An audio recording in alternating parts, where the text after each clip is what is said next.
Bueno, la charla va a ir sobre la crisis energética y la crisis ambiental y la crisis del modelo de transición energética, pues hacer una actualización de dónde estamos ahora mismo, que ha habido muchos cambios en los últimos meses con todo lo que está pasando a nivel geopolítico y un poquito pues por dónde podría discurrir una solución real y viable que tiene que ver pues más con el decrecimiento, con una adaptación a los diversos problemas que estamos viendo que no se les está dando solución. A ver, con respecto a los negacionistas del cambio climático, yo distinguiría dos grupos que son muy diferentes. Uno es la gente que está financiada directamente por grandes lobbies, por instituciones que reciben dinero de las empresas de los combustibles fósiles y demás, que esta gente, bueno, son profesionales de la desinformación y son profesionales de meter líos, son profesionales además de desmotivar, porque evidentemente a nadie le gusta que insulten, a nadie le gusta que tener que discutirlo todo, y lo que buscan también muchas veces es que los científicos se callen, entonces siempre pretenden también coaccionar, hay una componente de coacción muy fuerte. Entonces con estos no hay nada que hacer, estos básicamente son matones, es lo que son. Es muy diferente lo que pasa con la gente de la calle. Hay gente de la calle que efectivamente, pues porque ha oído mensajes de este estilo o por otros muchos motivos, ellos creen que efectivamente hay una exageración, creen que todo se está desvirtuando. Han visto dos vídeos en internet y se piensan que ya comprenden la complejidad del sistema climático y las ecuaciones de Navier-Stokes. Yo generalmente, cuando alguien tiene una posición muy cerrada sobre esto, muy irracional, yo creo que no tiene mucho sentido discutir de una manera racional, porque su respuesta es emocional. Entonces yo creo que lo que hay que hacer es entender el problema de esa persona, que seguramente esa persona tiene problemas reales, interesantes, es una persona que merece ser escuchada y no se la está escuchando.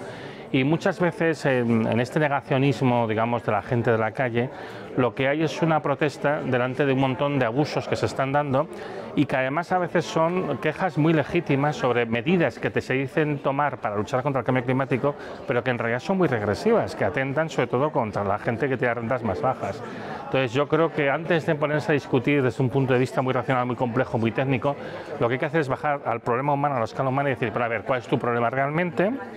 Y luego a partir de aquí decir, bueno, mira, esto no se hace para fastidiarte a ti, esto es un hecho físico, pero lo vamos a desconectar de todo lo demás y sobre todo una cosa importante, que muchas veces los partidos políticos, a veces con buenas intenciones, cometen muchas veces el error. Algunas de las medidas que se toman son medidas que realmente no tienen nada que ver con la lucha contra el cambio climático, pero son regresivas desde el punto de vista social y eso es muchas veces de lo que la gente se queja. Bueno, es que yo creo que hay una confusión porque esto pasa que porque tú comprendes la palabra de crecimiento y no te das cuenta que es un concepto de crecimiento, no es lo que estamos sufriendo. Lo que estamos sufriendo es una situación de descenso y de empobrecimiento. Esta situación en la que estamos ahora mismo. Entonces estamos viendo, por ejemplo, sobre todo para la gente más joven, el precio de la vivienda está disparado, además ya no estamos hablando de comprar, estamos hablando de alquilar, el precio de los alimentos, el precio de la energía, los salarios son cada vez peores, los trabajos son cada vez más precarios y lo que estamos sufriendo es un proceso de empobrecimiento que una parte de su raíz tiene que ver con la escasez creciente de recursos naturales y la imposibilidad de ir a este modelo de transición. La propuesta del decrecimiento es decir, mira, sabemos que estamos en esta situación de descenso energético y de degradación ambiental, porque esto es un hecho, luchar contra eso no tiene ningún sentido, es como luchar contra la ley de la gravedad. Miremos de qué manera nos podemos adaptar a este descenso inevitable, que es un descenso físico, de tal manera que sea lo más equitativo y lo más justo posible. Entonces, lo que propone el decrecimiento es que esto se haga de manera democrática y de manera planificada, discutida entre todos, justamente para garantizar un bienestar para todo el mundo. O sea, que es justamente lo contrario. Entonces, cuando se habla de decrecimiento, no se está hablando de que personas individuales tengan que decrecer su consumo. Se está hablando que como sociedad se disminuya el derroche. Porque es que la cuestión es que la mayoría de la energía y los materiales que consumimos se malgastan simplemente porque tiene un sentido económico hacerlo, no repercuten en una mejora de las condiciones de vida de las personas. Hay diversos estudios que nos muestran que podríamos vivir en España con un nivel de vida muy semejante al que tenemos ahora, incluso mejor, consumiendo la 10ª parte de la energía y materiales que estamos consumiendo, simplemente porque la inmensa mayoría se derrocha porque alguien puede ganar mucho dinero con eso. Cuando hablamos de decrecimiento, hablamos de reducir eso, no las condiciones de vida de las personas. A ver, hay una cosa que es cierta y es que el tipo de despliegue de sistemas renovables se está haciendo sin ningún tipo de planificación y ello se está manifestando muchos problemas que empiezan el día del apagón y mucho antes del día del apagón y que tienen que ver con un modelo de gestión que no tiene ningún sentido, que es básicamente no hacer ninguna gestión y que se pueda conectar de manera arbitraria lo que se quiera.